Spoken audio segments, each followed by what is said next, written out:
Fã de True Crime mata pra saber como é. Caso Yun ou Yun. Yun ou Yun. Vamos lá. Gil Cassini.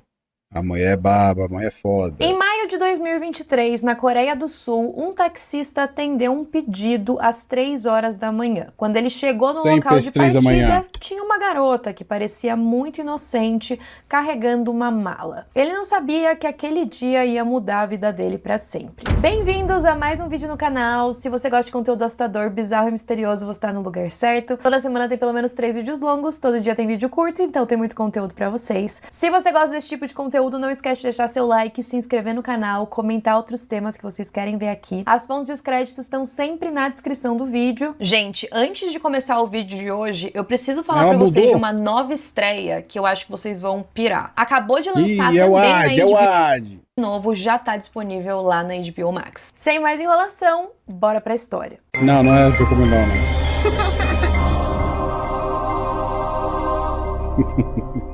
Era maio de 2023, na cidade de Busan, na Coreia do Sul. O taxista atendeu aquele pedido de uma carona às 3 horas da manhã. Assim que ele chegou no local e notou a garota, ele pensou que talvez ela estivesse precisando de alguma ajuda. Afinal, ela estava carregando uma mala de rodinhas que parecia estar um pouco pesada. Apesar disso, a garota não aceitou ajuda, disse que estava bem e embarcou no carro. O taxista notou que tinha um cheiro um pouco estranho vindo daquela mala, mas ele tentou se manter calmo, apesar de estar achando a situação extremamente suspeita. Essa garota pediu para ser deixada em um parque, o que tornou o caso ainda mais suspeito. Afinal, uma garota que parecia ser bem jovem, querendo ser deixada sozinha em um parque com uma mala misteriosa, o que ela ia fazer ali? De qualquer forma, ele seguiu o trabalho dele. Quando eles chegaram numa área próxima ao rio Nakdong, aqui eu já vou pedir desculpas para vocês se eu estiver pronunciando os nomes errados. É embaçado ela esse pronúncia, desembarcou. cara. De acordo com o taxista, quando ele notou ela desembarcando do carro junto com a mala,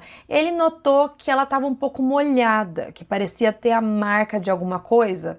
Talvez sangue. Então ele deixou ela no local e foi seguir a vida dele. Só que ele não conseguia parar de pensar no que tinha acabado de acontecer. Será que aquela garota tinha cometido um crime?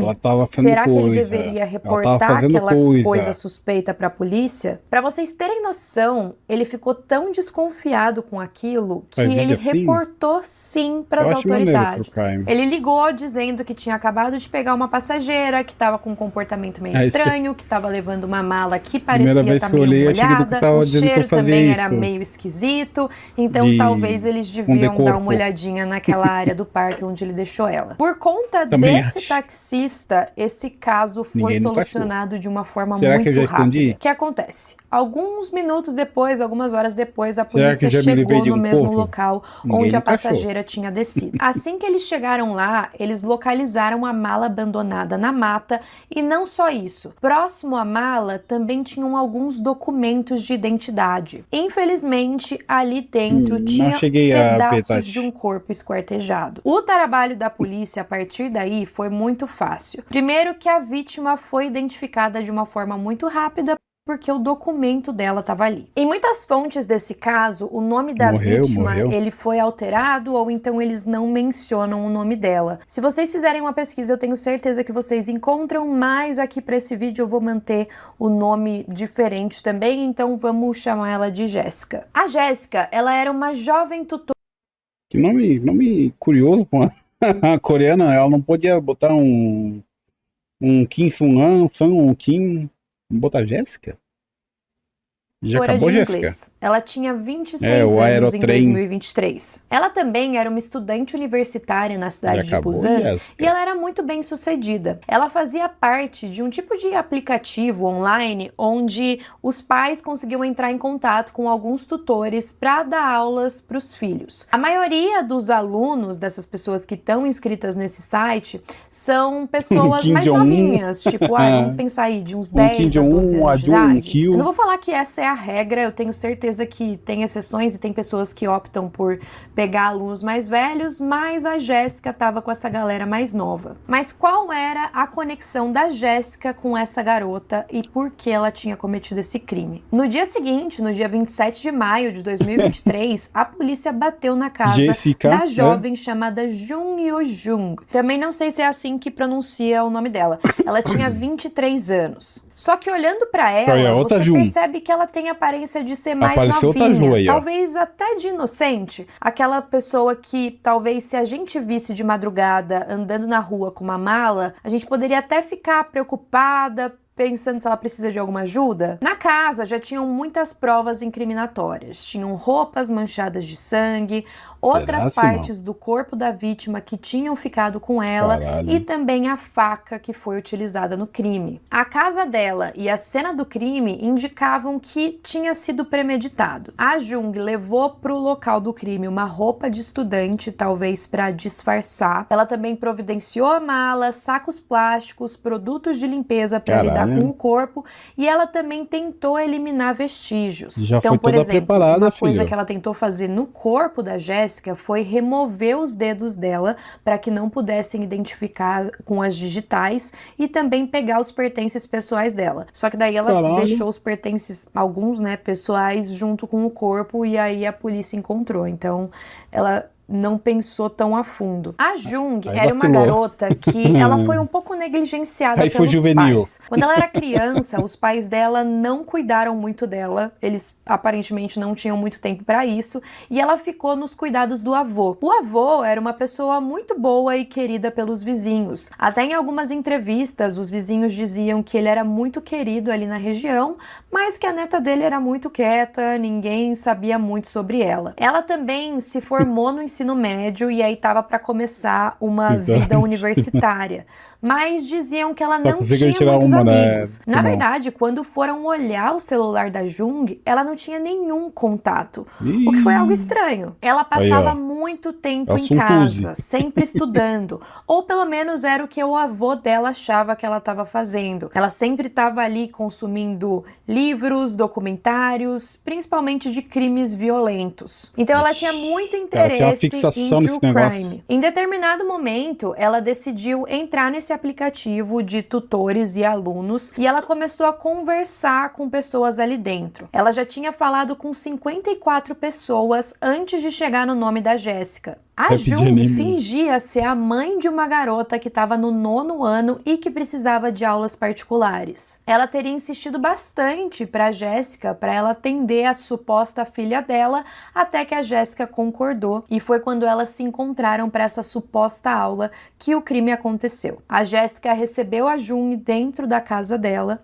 elas começaram a conversar um pouco, até que a Jéssica partiu para cima da professora e começou a esfaqueá-la. Esse caso foi muito brutal e muito chocante, porque ela foi esfaqueada 110 vezes. Vocês têm noção do que é isso, gente? Eu lembro que até em outros casos que a gente analisou julgamentos, 110 alguns promotores ou até mesmo defensores, eles fazem algumas demonstrações no tribunal para mostrar como o assassino pode ter agido, ou até mesmo para mostrar como o réu sofreu. Então, quando falam de faca, né, eles falam que as pessoas precisam de uma força muito grande para conseguir esfaquear alguém. E aí, para você fazer esse movimento com o seu braço, é extremamente cansativo e demora um tempo, né? Se a gente está falando de 110 facadas, eu fico pensando que isso demonstra uma raiva muito grande. Ainda mais levando em consideração que a Jung era uma garota pequena, assim, né? Não desmerecendo, ela poderia ser muito forte. Mas a gente imagina que, né, para você ter esse trabalho, é uma força, uma raiva muito grande. Acho que é uma adrenalina ali muito bizarra. E dizem também que quando você comete um crime assim, é muito difícil que você não saia machucado, né? Que você não machuque a sua própria mão também. Então isso foi uma questão muito debatida nas notícias, né? Por qual motivo a Jung cometeu esse crime? Qual era a intenção dela? Por que a Jéssica? Será que as duas tinham alguma rixa? Já tinha acontecido alguma briga? Não é possível que ela foi escolhida aleatoriamente. Depois que o crime foi cometido, ela removeu a roupa que ela estava usando e colocou roupas da própria primeira vítima. Aqui a gente imagina Nossa. também que a cena deve ter sido muito sangrenta e a roupa dela deve ter ficado bastante manchada. Então ela já devia estar planejando tudo. Agora, quando ela foi capturada pela polícia, ela mentiu bastante. A primeira reação dela foi contar que o que estava dentro da mala Volta, era Rita, que um eu perdi a bebê facada. que ela Volta, teria Rita. tido, ela teria engravidado, perdido o bebê, e aí ela colocou ele dentro da mala porque ou não queria falar para a família que isso tinha acontecido, ou então foi uma situação meio em choque, que ela não sabia o que fazer e ela tomou uma atitude inesperada e por impulso. Impensada. Mas aqui a gente sabe que a polícia não caiu nem um pouco. Primeiro que se fosse verdade, ela teria algum sinal no corpo dela de que ela tinha estado Do que meu sonho é apanhar de mulher bonita. Levar porrada, soco na costela. grávida. E aqui, né, gente, a polícia já tinha encontrado o corpo da outra pessoa, já tinha encontrado os documentos, então não colou. E eles falaram, olha, é melhor você começar a falar a verdade, porque a gente tem muitas evidências contra você. A segunda versão que a Jung apresentou foi que ela teria agido em legítima defesa. Ela disse que ela teria ido até a casa da Jéssica para que tivesse algumas aulas junto com ela, e aí as duas começaram uma briga, e aí ela foi lá e acabou matando ela. Mas me diz em qual caso de legítima defesa você esfaqueia uma pessoa 110 vezes. É embaçado, não colava. cara. Depois de algum tempo de interrogatório, quem apareceu na delegacia foi o avô da Jung. Ele estava muito abalado, ele estava muito triste, ele não conseguia acreditar que o único membro da família próximo dele, que ele ajudou, acompanhou no crescimento, teria cometido uma grande barbaridade dessas. E foi o avô da Jung que incentivou bastante ela a confessar a verdade do que tinha rolado. Ela teria confessado que a real motivação dela foi a vontade de matar por matar. Um impulso macabro que ela tinha despertado por uma curiosidade mórbida através do conteúdo que ela consumia, de crimes reais, talvez. Eu tava vendo um vídeo da Rotten Mango sobre esse caso, vocês sabem que eu amo ela, né? Os casos são sempre muito completos. E ela fez uma análise sobre isso que eu acho muito verdadeira. Porque vocês que estão assistindo esse vídeo também têm interesse em true crime. E não quer dizer que você vai sair matando uma pessoa pra saber como é. Não é esse o ponto. Eu acredito que o maior interesse, principalmente de mulheres nesses casos, é para que a gente saiba o que aconteceu e a gente encontre formas de se proteger e de ficar mais em segurança. Não é uma questão que você quer saber mais do assassino, que você fica fascinado, que você quer saber sobre a pessoa. Não é isso. Mas parece que foi isso no caso da Jung. Alguns especialistas em perícia, psicologia forense, até mesmo em criminologia da Coreia do Sul, eles chegaram com outras teorias dizendo que talvez, para Jung, a Jéssica representava algo que ela queria ser. Então, imaginando que a Jung era uma garota que tinha se formado do ensino médio, não tinha tantos amigos, não estava tendo tanto sucesso profissional, e aí ela viu uma garota mais ou menos da idade dela, que já estava super bem, estava na universidade, estava dando aulas. Talvez a Jung queria ser ela e aí foi lá e matou ela por conta disso. Porque tem um detalhe, algumas pessoas, e essa foi uma das alegações da Jung também antes dela admitir essa verdade, ela teria dito que o objetivo dela era matar a Jéssica para roubar a identidade dela. E a gente sabe que isso acontece muito. Tem até um dos filmes preferidos da Jung, um dos últimos que ela tinha assistido, que estavam nos registros do computador dela, que era uma história bem parecida de uma pessoa que rouba a identidade da outra. E aí alguns especialistas pensaram que talvez ela tivesse assistido esse filme, se inspirou nessa história, e aí ela queria fazer alguma coisa diferente com a vida dela, mas ao invés dela mesma mudar, ela simplesmente queria roubar uma vida de alguém que já tinha feito sucesso. E até que faz um pouco de sentido na minha cabeça essa teoria, porque a Jung começou a planejar isso em fevereiro e ela já executou o plano em abril. Então, deu pra ver que foi uma coisa muito rápida, né, dela tomar essa decisão e já fazer. Um detalhe que ajuda nessa teoria foi a Jung ter ficado com algum dos documentos de identidade da Jéssica. Alguns promotores que atuaram nesse caso também disseram que ela carregava raiva acumulada decorrente de uma infância difícil, conflitos conflitos pode familiares e bloquear, né, repetidos Simão? fracassos pessoais, como por exemplo, não entrar na universidade e não ter conseguido um emprego. E ela também já teria alguns traços de psicopatia na personalidade dela.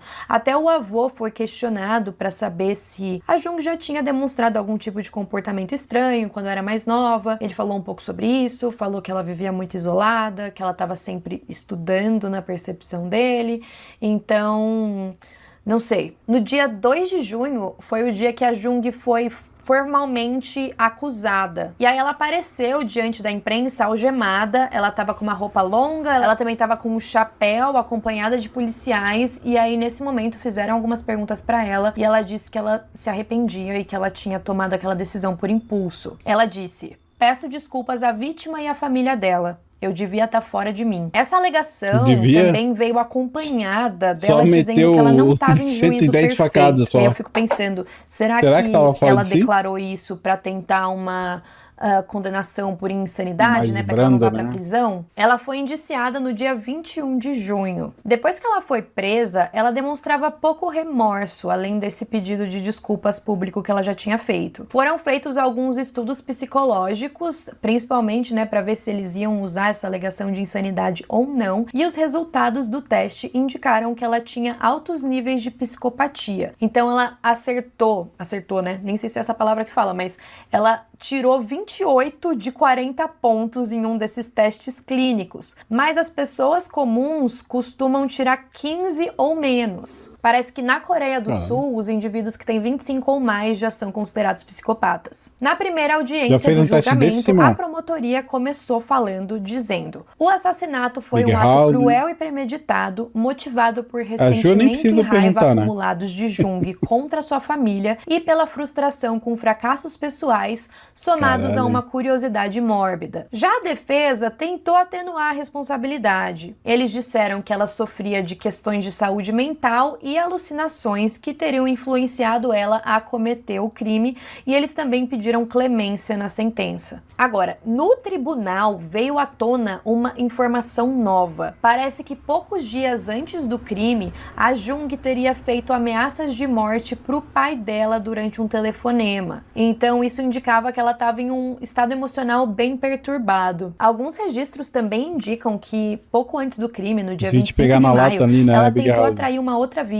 Essa jovem teria sido atraída por ela para fazer um passeio naquele rio próximo onde ela deixou a mala. Mas aí ela teria desistido porque viu que tinha muita gente ali no local. No dia 24 de novembro de 2023, ela foi considerada culpada ali no tribunal de primeira instância. O juiz deu essa sentença indicando que as sucessivas mudanças de versão da Jung indicavam tentativa de escapar da culpa e que a crueldade deliberada do crime demandava uma punição severa. Ela foi condenada à prisão perpétua e também foi declarado que ela precisaria usar uma tornozeleira eletrônica de rastreamento por 30 anos depois de eventual soltura. Isso porque a prisão perpétua foi com possibilidade de liberdade condicional. Então, daqui 20 anos, né, na verdade, de 20 anos, de 2023, ela poderia solicitar essa liberdade condicional, só que mesmo que ela consiga a liberdade, ela ia ter que ficar usando a tornozeleira eletrônica. O Ministério Público decidiu apelar dessa decisão, porque eles consideraram a pena muito branda. Mas em março de 2024, o tribunal manteve a sentença. A promotoria estava querendo pena de morte mesmo para ela, ainda pode lá na Coreia do Sul, mas eles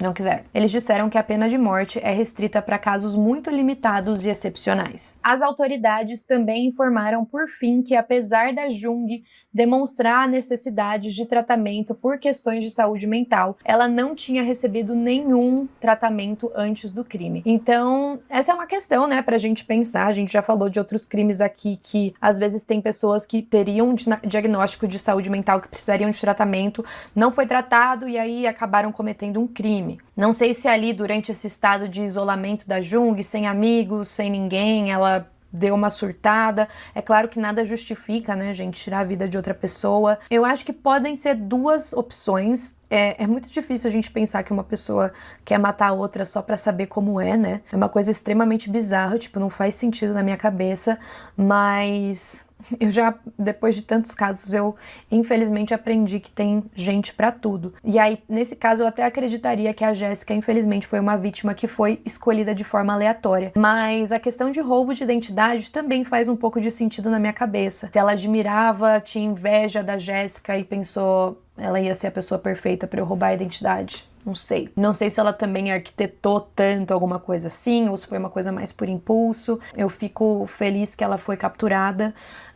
E muito triste pela Arquitetar, ela vítima arquitetou, e pela né? família. Ela com certeza tinha um futuro brilhante que foi Mas a aí vítima tirado foi meio dela por que uma pessoa que ela estava tentando por ajudar, né? azar. Que insistiu para ter as aulas e ela topou e infelizmente foi isso que aconteceu. Então é isso, gente. Esse foi o caso de hoje. Quero saber É a isso opinião de aí. vocês. Continuem sempre em segundo. É isso aí. Vídeo da Ju. Cara, é embaçado, cara. Ela tava querendo matar. Ela tava querendo matar. Ela queria matar alguém. Né? Ela queria ter essa sensação. Só que ela premeditou, né? Que ela fez toda aquela parada de pegar as coisas do crime, comprar as coisas, guardar, ir atrás de uma vítima. Coitado com que vocês oferecem ajuda, exato.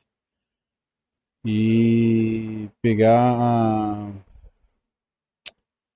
ir atrás de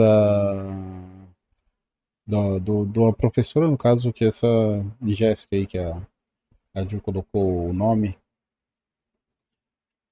pra matar ela. Só precisava de alguém. Aí achou a oportunidade perfeita, né? Uma mulher sozinha, tal, foi na casa dela e matou.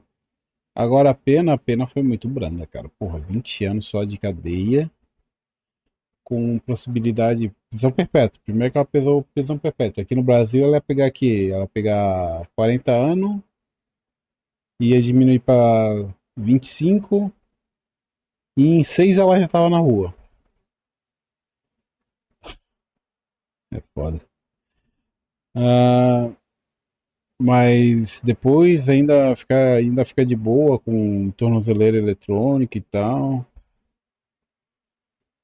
É embaçado, cara. 35 anos na rua em 4 meses. Mas assim, eu particularmente não sou a favor da pena de morte, cara. Eu não sou a favor da pena de morte. Por mais que seja um diabo ruim desse aí, eu não sou a favor da pena de morte, cara. Eu sou a favor da prisão perpétua. Prisão perpétua e ainda trabalhar pra pagar a estadia na cadeia ainda, filha da puta. Ninguém mandou fazer merda. Tava solto, tava livre. Eu acho curioso, cara, como é que alguém acorda um dia, quer saber, vou jogar minha vida fora.